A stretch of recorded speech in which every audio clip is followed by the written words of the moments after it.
Shalom pemirsa, inilah acara Zona Mujizat. Seperti biasa ya, acara ini penuh dengan mujizat-mujizat yang ya menurut standar pikiran kita, akal kita itu tidak mungkin. Tapi di dalam Tuhan semuanya akan dijadikan mungkin. Tamu saya spesial hari ini itu anak muda yang masih pengusaha. Bagaimana Tuhan tuntun hidupnya dari yang memulai sesuatu sampai dibuat Tuhan berhasil. Jadi tetap di acara Zona Mujizat ya, kita akan segera sapa tamu saya dari Klaten. Shalom. Febri, ini Bapak Ibu. Iya. Siapa tadi? Ganesha. Taunya istrinya ini. Bapak Ibu Ganesha ini sudah berapa lama nih pernikahannya? 7 ya? 6 tahun. Putranya berapa? 1. Umur? 4 tahun. 4 tahun. Waktu pertama kali mengarungi bahtera baru itu bisnisnya kalian apa? Waktu itu yang punya bisnis saya dulu. Terus saya ngajak suami saya untuk aku butuh bantuan nih karena udah nggak bisa menghandle pekerjaannya sendiri gitu. Akhirnya apa itu? Online shop baju. Shop, akhirnya kita bareng terus kita mengerjakan ini bareng. Tapi seringkali ketika kita mengerjakan kok banyak cekcok ya gitu loh. Banyak yang tidak sependapat itu loh. Kok gitu? Terus misalnya akhirnya, apa? Misalnya kayak ya salah sedikit pun terus kayak ini salah apa bukan kayak gini, tapi dia nggak apa-apa kayak gini bla bla bla gitu. Terus akhirnya Tuhan ini nggak bisa nih kayak gini terus, tolong dong kita dipisah aja deh usahanya gitu. Kita udah seperti itu. Setelah itu ketika anak kita lahir terus kita punya rencana untuk suami saya buka counter HP. Akhirnya dibukalah seperti itu untuk usaha counter HP dan akhirnya kita bisa sendiri-sendiri. Saya menghandle pekerjaan sendiri dan suami saya udah punya usaha sendiri waktu itu seperti itu. Di Klaten juga? Iya, di Klaten juga. Ya. Terus? Dan baiknya Tuhan itu kalau memang kehendaknya Tuhan semuanya pasti dijalankan berhasil ya Bu ya. Jadi terbukti sekali bahwa usaha suami saya ini juga berhasil dan berkembang sampai sekarang juga seperti itu. Oke. Nah terus berjalannya waktu online-nya masih tetap jalan sampai sekarang? Masih, sampai sekarang masih, puji Tuhan. Nah ini mereka punya resto atau rumah makan atau apa? Punya rumah makan yang baru. Makan yang baru. Jadi ketika dulu saya berdoanya, Tuhan saya dan suami saya dipisah aja nih usahanya, nggak bisa kalau bareng-bareng terus. Tuhan kalau memangnya pengen, kamu tuh jadi satu. Tuhan tuh punya caranya yang smooth, yang membuat saya tidak memberontak gitu loh ya. Si Miminan ini, yang warung kita yang baru ini, itu tempat di mana saya dan suami saya bekerja sama. Yang dulunya kita mungkin lebih ke saya kapok nggak usah di usaha bareng. Ternyata Tuhan pengennya kita di usaha bareng ya. Dibentuklah Miminan ini dengan memang saya yang pengen punya warung mie, tapi saya nggak bisa masak. Dibantu dengan suami saya yang dikaruniai oleh Tuhan kemampuan untuk membuat resep dan akhirnya terbuatlah si Miminan ini seperti itu. Emang Ganesha dari dulu kamu suka masak? Enggak, ya itu sebenarnya juga. Itu ide siapa itu mie itu harusnya? Kalau mie itu sebenarnya lebih keinginan saya. Jadi dari dulu karena saya suka mie, aku pengen punya warung mie, suatu saat ini pengen punya warung mie.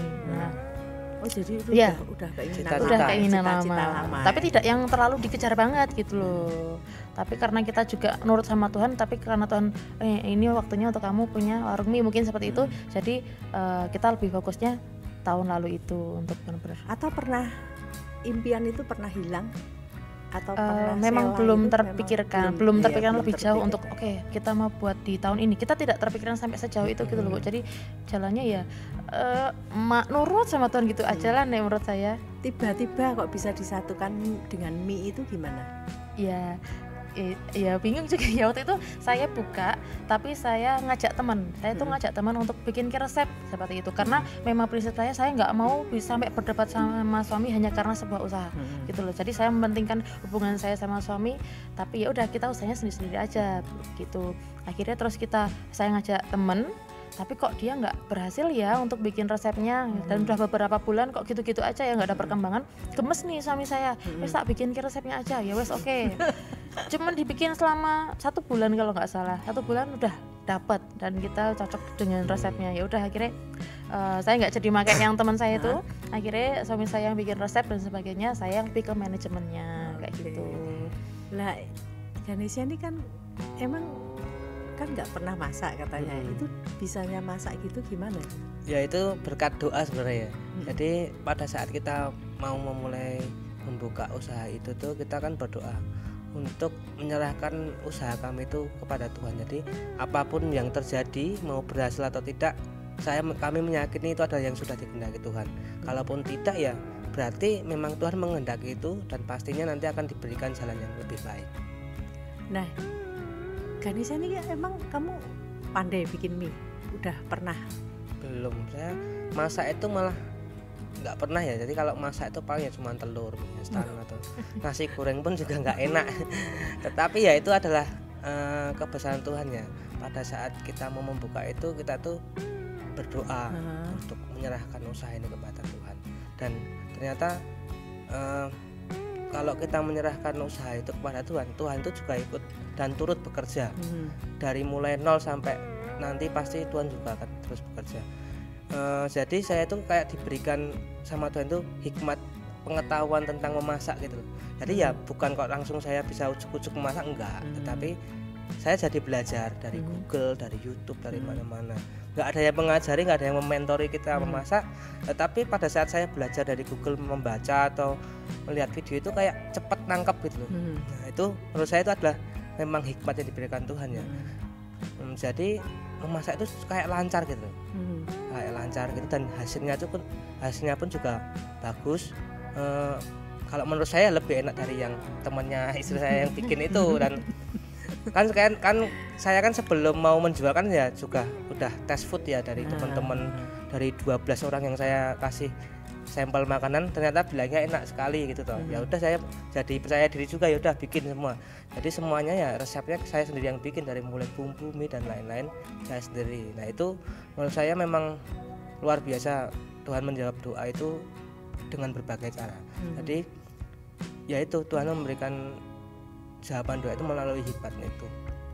Nah tapi sebelumnya itu ada perjalanan yang apa ya, yang menurut saya itu spiritual juga ya, tentang Tuhan. Soal kamu ikut UC itu gimana ya, Fe ya? Nah, waktu itu UC 2022 suara Tuhan tuh ini apa namanya, jelas sekali, kamu ikut UC ya. Oke, akhirnya karena dulu tahun 2019 juga udah pernah ikut UC, akhirnya saya juga tanpa ragu-ragu langsung ikut UC 2022. Nah pas di UC itu ketika ada salah satu hamba Tuhan, ini memang sakjane nggak, saya bahkan nggak tahu ini kok bisa terjadi seperti apa, kayak gini kenapa gitu loh ya. Jadi waktu itu salah satu hamba Tuhan itu beri tantangan kepada semua jemaat untuk menabur pada saat itu juga. Nah terus dia bilang, ini pesan dari Tuhan, saya harus berbicara kepada jemaat semua bahwa saudara harus memberikan taburan saat ini juga. Saya mikir nih, oke, saya langsung dapat nih satu angka nih. Oke Tuhan. Terus ada suara nih, itu terlalu kecil buat kamu tuh. Terus berapa Tuhan? Lalu Tuhan kasih angka nih, angkanya adalah 25 kali lipat dari angka yang di pikiran saya. Saya kaget dong, saya 25 kali lipat ya? Saya kaget dong. Yakin Tuhan ini segini Tuhan gitu kan. Terus saya berdoa nih, Tuhan apakah ini benar-benar suara dari Tuhan gitu kan. Tapi angka itu semakin jelas, dan tidak berubah ke angka yang lain. Terus akhirnya dengan di saat yang bersama pun Tuhan itu memberitahu saya, nanti kalau kamu nggak melakukan, kamu akan gelo. Kamu kan gelo. Langsung akhirnya gelo itu apa ya? Gelo itu apa ya? Menyesal. Gelo itu menyesal. Nah langsung nih saya tanpa ragu, oke Tuhan aku mau. Langsung saya cek nih di di rekening saya, loh nggak ada segitu Tuhan gitu, nggak ada segini. Terus gimana gitu? Terus aku bingung nih, karena saya punya online shop dan punya beberapa marketplace. Saya cek nih di marketplace-nya ada nih dikit-dikit, ya udah dicairin aja. Nah puji Tuhan bisa ada akhirnya. Kumpulin itu akhirnya Kenapa kok saya tanpa tanya sama suami saya ya, karena suami saya juga nggak ikut UC dan kita memang keuangannya sendiri-sendiri gitu loh. Memang kita bukan yang jadiin satu gitu, enggak. Jadi saya sendiri, punya suami saya sendiri. Karena usahanya sendiri-sendiri. Usahanya sendiri juga. Nah, gitu. Tapi nantinya kan ya jadi satu. Iya. Nah, jadi manajemennya aja. Iya, betul. Terus pada saat itu juga dengan kuota internet saya yang terbatas, akhirnya Tuhan memampukan saya untuk melakukan taburan pada saat itu juga. Jadi itu dalam waktu berapa menit ya? Nggak nyampe 5 menit, karena saya tahu banget ini internet saya kalau nggak mungkin lebih dari 5 menit. Jadi makanya aku ketika ada waktu istirahat, saya nggak hubungi keluarga dulu, saya menyelesaikan semua apa yang diminta sama Tuhan pada saat itu. Kalau itu udah beres, baru saya hubungi keluarga saya. Jadi saya bereskan itu dulu, baru saya bisa waktu itu kayaknya cuma telepon anak saya kalau nggak salah. Habis itu terus ikut UC lagi, udah nggak bisa ngapa-ngapain lagi dengan handphone saya. Waktu pas istirahat itu makan ya. Iya. Jadi UC itu unlimited conference ya, pemirsa. Itu diadakan di Gereja Keluarga Allah setiap tahun, persisnya setiap September. Jadi kalau Bapak Ibu Ganesha ini mengikuti, cuman PP aja ya ikut ya. Waktu itu tahun 2022. Nanti 2023 ini juga ada, silahkan daftar, sudah dibuka malahan. Jadi bisa ya, Tuhan itu kok tahu banget ya. Makanya aku juga bingung kok bisa ya. Kok bisa ya? Ini dari angka katakanlah 1 juta. 1 juta jadi 25 juta. Kita nggak tahu gimana ini dari mana, tapi setelah ditelusuri semua, ternyata angkanya cukup segitu ya. Iya. Dan sisanya itu di rekening saya hanya berapa 100 berapa ribu gitu aja. Tapi saya belajar keteguhan hatinya ini. Jadi ya Tuhan, ya Tuhan. Iya. Dari situ kemudian apa yang terjadi, Ve? Nah itu ajaibnya Tuhan ya, mungkin memang tadi karena Tuhan pengennya saya mempersembahkan yang sebenarnya juga punya Tuhan. Terus Tuhan kembalikan nih di bulan pertama kita buka miminan ini tadi, Tuhan kembalikan di angka yang sama juga. Iya, di bulan pertama buka miminan ini. Iya.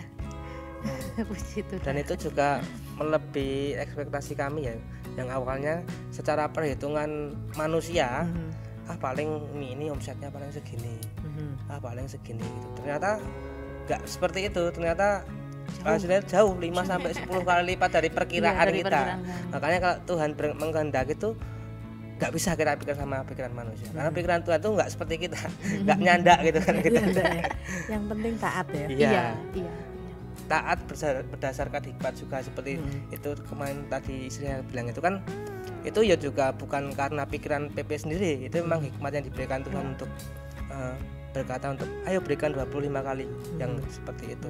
Kan bukan pikiran PP, itu memang suara yang ditaruh di hati. Seperti itu. Iya. Makanya ya, saya itu kadang-kadang suka ini ya, orang berimage kok nabur.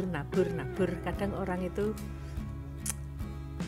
positif, negatif thinkingnya tuh ada ya. Tapi ini PV membuktikan ya, kalau taat padahal 25 kali itu nggak ini loh, nggak kecil loh, menurut saya itu gede loh, 25 kali lipat ya. Tapi Tuhan sediakan dan Tuhan tidak mau berhutang, sehingga apa yang diusahakan itu juga berhasil. Betul. Bayar lunas dan lebih dari bahkan lebih dari bulan ke bulan, berkatnya luar biasa. Apa tadi yang tidak sesuai ekspektasi, itu ekspektasinya mungkin segini ya, dapatnya segini gitu ya. Ya itu yang penting kita mau taat sama Tuhan. Apa yang Tuhan taruh suaranya dalam hati kita, itu kadang digeser nih sama iblis, itu bukan suara Tuhan, kadang seperti itu. Nah kita gimana nih, kita harus benar-benar bisa teguh nih dengan mendengar suara Tuhan tuh seperti itu. Merinding aku. Iya. Kamu waktu itu juga sempat gitu? Iya. Waktu sempat keluar 25 kali itu pergolakanmu gimana? Lebih enggak sih, karena aku yakin itu suara Tuhan. Jadi aku tidak ragu-ragu. Aku hanya itu tadi, Tuhan langsung kasih suara, kalau kamu tidak melakukan yang aku minta, kamu akan menyesal. Itu tadi. Jadi aku memang ketika aku persembahkan, ya aku tidak benar-benar tidak dengan beban, tidak dengan kok banyak tuh Tuhan, enggak. Memang ya ini punya Tuhan, ya udah kalau Tuhan minta ya monggo Tuhan, ini buat Tuhan, gitu aja. Gitu loh. Gitu loh ini. Susah jelasinnya kadang susah juga ya, karena memang suara Tuhan itu di hati itu kayak mantep gitu loh. Mantep, yo ini yang harus kita lakukan. beda kayak suara di pikiran kita kan, kadang kita ragu bener apa ora. Tuhan tuh kayak mantep, nggak ada keraguan gitu. Aku tuh ketika itu habis UC, saya lupa sih apakah habis persembahan atau enggak. Ketika yang jelas pas di UC itu kita lagi nyanyi God you're so good gitu kan. Itu saya tuh melihat Tuhan tuh dari atas tuh senyum sama saya. Jadi terus Tuhan tuh senyum sama saya loh, dengan saya yang sebegitu manusiawinya, maksudnya saya yang tidak sempurna mungkin di mata Tuhan ya, tapi kok Tuhan masih mau ya senyum ya sama aku terus menangis di situ tersungkur. Oh Tuhan tuh baik banget loh, ternyata walaupun kita punya salah sebanyak apapun, kita mungkin sempat meninggalkan Tuhan, kita menyakiti hati Tuhan, kita tidak menyenangkan hati Tuhan, Tuhan tuh tetap sayang loh sama kita gitu loh. Jadi aku tuh juga sangat bersyukur ya bisa bergereja di keluarga Allah sini nih, karena saya semakin tahu, saya semakin mengenal betapa baiknya Tuhan dan benar-benar Tuhan tuh menyertai hidup kita. Saya juga mengerti kenapa kok saya tuh dari dulu dikasih usaha segini kok berhasil ya. Saya tuh bingung karena ya saya tuh nggak kuliah, kita nggak kursus, tapi kok Tuhan membuat semuanya tuh lancar gitu loh. Ya aku tuh jadi mengerti, oh Tuhan tuh ternyata dari dulu menyertai kita loh. Tuhan tuh nggak pernah loh ninggalin kita gitu loh. Kita semakin mengerti hal itu. Kalau boleh tahu, kalian itu bergereja di keluarga Allah dari dulu atau dari kapan? Dari kita pacaran. Oh, dari pacaran. Dari belum pacaran saya sudah di sini. Iya dari sini. Tapi cuman ya Solo. Kadang-kadang Solo. Nah, pertama kali aku masuk di gereja Solo, aku jatuh cintanya dengan pujian penyembahannya. Dan itu yang membuat aku tidak mau gimana ya? Bingung ceritanya. Pokoknya intinya aku maunya langsung di keluarga Allah terus gitu loh. Sejak saat itu dan sampai sekarang aku pengennya langsung di keluarga Allah terus gitu. Pertama kali diajak gitu ya. Iya. Jadi waktu kecil, waktu remaja apa belum di keluarga Allah, terus diajak sama Ganesa di sini. Kalau Ganesa udah dari kecil?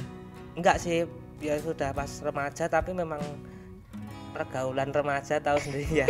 Jadi ke gereja itu paling sebulan sekali itu udah bagus itu. Ya ampun. Tapi memang gereja kita itu saya itu seperti mengenal Tuhan tuh dari saya itu sepertinya dari radio El Shaddai sebenarnya. Kalau setiap malam itu kan dulu waktu saya muda itu kan radio di Solo itu yang ada kan cuman El Shaddai ya kalau jam 12 ke atas ya. Itu saya mendengar khotbah Pak Obasya itu terngiang gitu loh, terngiang terus jadi wah pengen yang gereja gitu. Ya sudah, habis itu ke sini ya karena radio kita itu. Berarti kamu kalau dengerin 12 lebih berarti termasuk manusia malam. Iya kan. Manusia malam. 12 lebih kan khotbah ya zaman dulu itu ya. Oh, jadi kalian itu mengenal gereja keluarga Allah dari radio El Shaddai ya. Yang belum kenal radio El Shaddai 91.3. Dengerin memang itu nggak kalian aja kok, banyak yang sudah diberkati melalui radio, habis radio langsung datang ke gereja. Dan memang kalian buktikan sendirilah ya bagaimana rumah Tuhan yang satu ini ya, hadiratnya luar biasa. Mbak Bebe lihat Tuhan sendiri tersenyum ya. Wow. Ada lagi yang mau ditambahin? Anak-anak muda tuh suruh ke gereja banyak ya. Bagaimana Tuhan membawa saya ke dalam pelayanan. Itu pelayanan kita juga baru banget, kita baru mungkin dari Februari, Maret, April. Ya mungkin baru 3 bulan kita gimana? Coba di keluarga Allah Klaten ya. Jadi selama ini kita jadi jemaat aja biasa. Jadi kalau 7 tahun itu. Oh iya, selama 7 tahun jadi jemaat biasa. Kita jemaat. Jadi habis ibadah pulang udah gitu terus aja. Tapi terus kita masuk ke Komsel. Jadi kita awalnya diajak Ci Yuli untuk masuk Komsel, untuk buka Komsel keluarga muda. Kita masuk Komsel nih. Habis Komsel memang kita sebenarnya punya kerinduan untuk melayani, tapi nggak tahu kita harus bagaimana. Akhirnya terus kita Ci Yuli minta saya untuk jadi announcer di keluarga Allah Klaten dan minta suami saya untuk jadi pelayan perjamuan kudus. Nah, ketika kita masuk di situ di announcer, saya masuk di announcer. Lalu Tuhan membawa saya untuk jadi pengiring Pondok Daud dengan cara, nah ini bagus lagi. Pas ini sebenarnya saya nggak pernah Pondok Daud, sama sekali nggak pernah Pondok Daud. Terus pada saat itu ketika kita ada pelatihan announcer di hari Sabtu, hari Minggunya tuh ada 1 jam di mana tidak ada announcernya. Tapi saya belum berani untuk announcer karena sama sekali belum pernah, bahkan masuk di Bimbar pun saya belum pernah gitu loh. Tuhan gimana ya, grogi banget nih gitu loh. Karena announcer ini memang agak menggrogikan sebenarnya gitu loh. Karena walaupun durasinya ya durasinya sedikit tapi agak menggrogikan gitu. Loh gimana Tuhan? Aku antara berani dan tidak nih gitu tuh. Terus iya enggak Tuhan, ya enggak Tuhan, ya enggak Tuhan gitu toh. Akhirnya terus saya enggak berani berangkat. Nah, karena saya enggak berani berangkat nih, saya punya rasa sangat bersalah banget sama Tuhan. Saya sampai nangis, Tuhan maaf ya aku enggak bisa menyenangkan hati Tuhan pada saat itu gitu kan. Dan aku janji Tuhan, aku akan lebih mau lagi, mulai saat ini aku akan lebih mau lagi. Aku pengen Pondok Daud. Mulai saat itu saya mulai Pondok Daud dan seterusnya. Terus ada hari di mana sebenarnya jadwalnya memang padat, tapi Tuhan aku pengen, kenapa ya di hati itu kak aku pengen banget Pondok Daud gitu. Oke, akhirnya aku berangkat lah kok jam berapa kalau di Klaten? Jam 6 sore kok nggak ada yang ngiringi. Jadi yang mimpin Pondok Daud tuh cuman gini tak pakai tangan gini tak gitu ya. Kebetulan saya juga bisa lah gitar sedikit ngiringin teman-teman gitu kan. Terus ya udahlah, akhirnya terus saya mau menghubungi yang biasanya koordinator Pondok Daud itu, kok kalau nggak ada yang ngiringi biar aku aja gitu, biar nggak cuman gini-gini gitu. Ya udah, pada saat itu akhirnya saya mulai ngiringi dan sekarang saya jadi koordinator yang petugas Pondok Daudnya. Jadi yang ibadah keluarga muda itu gimana? Itu masih jalan, dan kebetulan Ci Yuli pengen saya jadi KKS-nya begitu. Jadi masih proses untuk benar-benar dilantik jadi KKS. Jadi di Klaten itu ada ibadah baru komselnya. Baru komselnya, iya. Belum ibadah ya? Belum, baru komsel aja. Sudah berapa orang? Kalau di total udah hampir 18 mungkin, anggotanya 18. Semua anak-anak muda yang masih seumuran kita, seumuran ya. Luar biasa. Jadi di Klaten ini, beberapa hari yang lalu saya juga tayang juga ya yang dari Klaten, Ibu Kartini itu sekarang dari. Jadi sekarang pelayanan Pondok Daud, terus KKS, Nonser, Singer, Departemen konsolidasi. Ya pokoknya kalau ada yang minta Pepe jadi ini ya, gitu. Selama aku bisa, ya aku mau, udah gitu aja. Pokoknya berdua. Iya. Oke, 5 ya. Pelayanan 5 loh ya. Emang nggak ada yang lain ya? Ada ya, nggak tahu ya, mungkin ada yang pengen tapi belum tahu caranya gimana ya untuk bisa pelayanan gitu. Saya pengen tuh kita yang sudah jadi pelayan Tuhan juga bisa lebih mendorong. Yuk pelayanan yuk. Mungkin harus digitukan gitu loh. Karena kalau saya sendiri pun akhirnya pengen, tapi karena nggak ada yang gitu ya nggak jalan gitu loh. Kayak dulu itu kan kita juga sama 7 tahun tuh cuma jadi jemaat ya karena nggak ada yang nyuruh atau yang ngajak kan kita malu toh. Setelah itu kan di WA sama Bu Yuli itu, ini ada kesaksian lucu nih ya toh. Waktu itu disuruh Cik Yuli untuk Pondok Daud perjamuan itu, ya kita langsung ya aja karena memang kita pengen toh itu. Ya udah, terus pada saat itu tuh disuruh pakai jas. Ya itu lucu nih. Pakai jas toh. Pakai jas. Lah saya nggak punya jas. Saya kan orangnya seperti ini toh. Saya nyari pinjaman itu buat pelayanan pinjem itu. Nah, setelah itu pada saat kerja besoknya tuh saya tuh seperti ditegur Tuhan. Di pelayanan ngisi ini ya. Pada saat itu saya langsung malu toh, langsung ya udah saya tak beli aja semuanya. Untuk Tuhan itu memang harus total kan. Di situ saya diingatkan sama Tuhan untuk kalau untuk pelayanan jangan setengah-setengah total gitu. Masa ya buat pelayanan pinjem gitu. Ya itu ya menjadi sebuah pelajaran bagi saya pribadi, kalau untuk pelayanan itu memang harus total. Total yang terbaik. Iya. Give the best ya. Ada lagi pengalamannya? Ada lagi nih. Ini menjelang doa puasa 40 hari. Jadi waktu itu yang khotbah di Keluarga Allah Klaten itu Jeffrey anaknya Ci Yuli. Nah, saya tuh bertanya-tanya, kok Tuhan nggak suruh aku ya? Padahal tahun lalu tuh Tuhan suruh gitu loh, suaranya jelas sekali, ikut doa puasa gitu. Tapi kok yang tahun ini enggak ya? Kenapa Tuhan? Aku bertanya-tanya tuh. Jeffrey masih khotbah, aku bertanya, kenapa Tuhan nggak suruh ya untuk aku doa puasa kali ini ya gitu kan? Terus tapi ada sedikit pikiran dari aku, oh ya, tapi aku mau ikut untuk menyenangkan hati Tuhan, tapi tidak yang besar gitu, tidak suara hati yang besar itu loh, tidak yang yakin gitu, enggak. Terus di akhir khotbah tuh Jeffrey tanya, siapa yang mau komitmen doa puasa? Itu tanganku tuh tiba-tiba gini sendiri. Aku tuh gitu ya. Tapi kamu ngangkat nggak waktu itu? Enggak. Aku juga bingung nih, ini orang yang tidak pernah puasa pun kalau baru 3. Aku sampai bingung.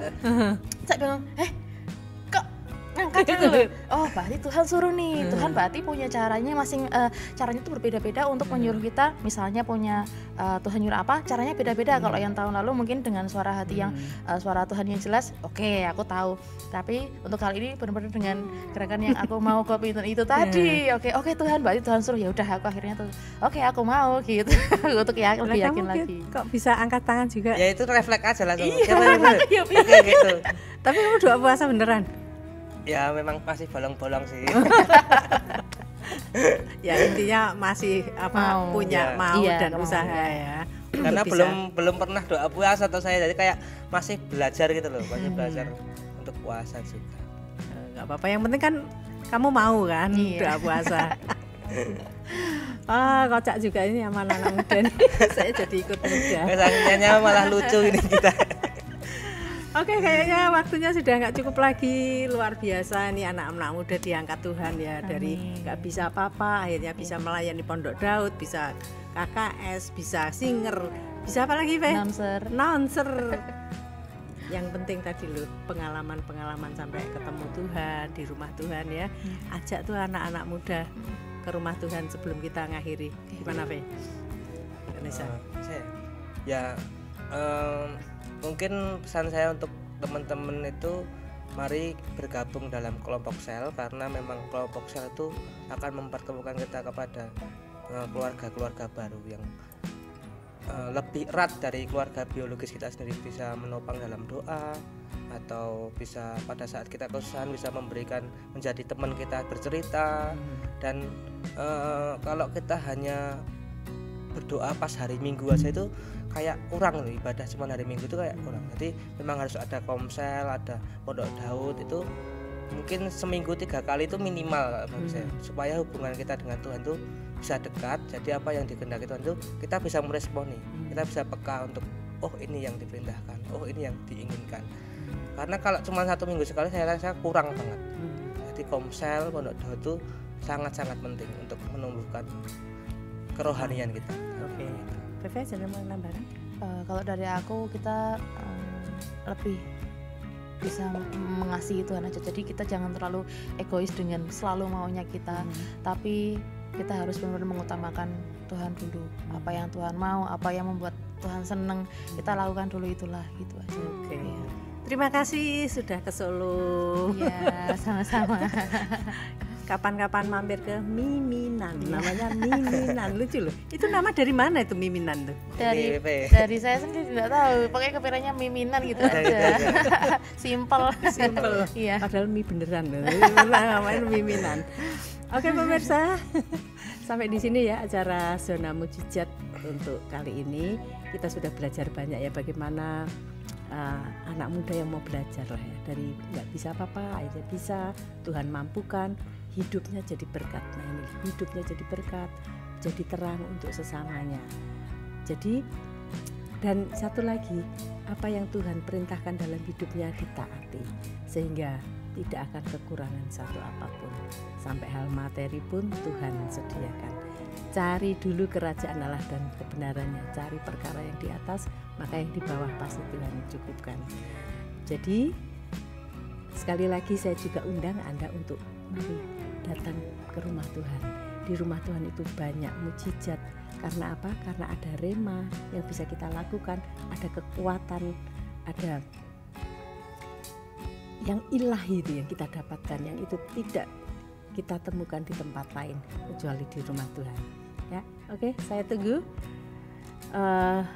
Anda untuk mendapatkan mujizat seperti yang mereka lakukan ya. Tuhan Yesus memberkati.